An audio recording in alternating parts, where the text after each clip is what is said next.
Neymar, c'est qu'il se blesse à troisième faute. On a les images d'ailleurs. Ouais, Il y a... Deuxième contact. Ouais, enfin, en tout cas, il subit 3 fautes de suite, et effectivement, et en se rétablissant. Et voilà. Et pour un mec qui est censé se jeter tout le temps au sol, on voit bien que là, il ne veut pas tomber, ni là, ni là. Sauf qu'à un moment, tu sais, ça fait partie de son jeu depuis qu'il est plus jeune. Il est dans la provocation. Quand tu as ce style de jeu, tu sais que tu vas prendre des coups. Là, il aurait pu déjà avant la donner en une touche.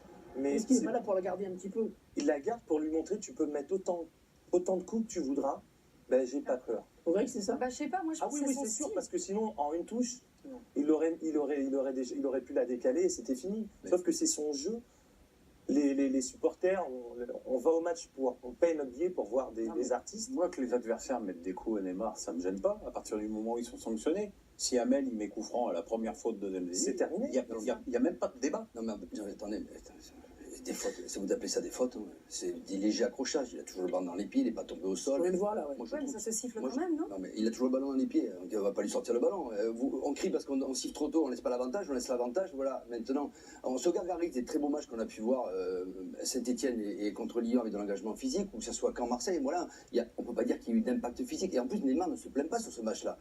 La polémique... Le PSG, c'est plein derrière en revanche. Non, mais il y a la déclaration de Thierry Lauré. La polémique, exactement, la polémique, elle ne vient que des déclarations. Et moi, je trouve que lui, il a évolué dans son jeu, ici moins qu'il ne le faisait par le passé. Il dribble du monde, cette saison, il dribble moins, et en conséquence, il subit moins de fautes. Et après, c'est vrai que c'est agaçant.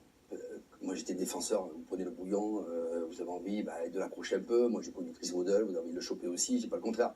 Mais c'est le jeu. Il y a un gars en face qui va toujours dans la percussion, donc il va vous provoquer. Pas au moins, il va vous chambrer. Vous pouvez lui mettre des coups. Mais quand vous mettez des coups, vous pouvez accepter aussi de vous faire chambrer. Et c'est le cas parce que, après le choc là, où il se blesse, derrière, il fait un geste magnifique. Je ne sais pas comment on l'appelle ça, un sombrero, je sais pas quoi, derrière, s'il va un peu but, c'est exceptionnel. Voilà, alors moi, ça me fait plaisir de l'extérieur. Mais j'avoue que sur le terrain, par moment, tu vas être agacé. La maquilleuse a laissé son pinceau.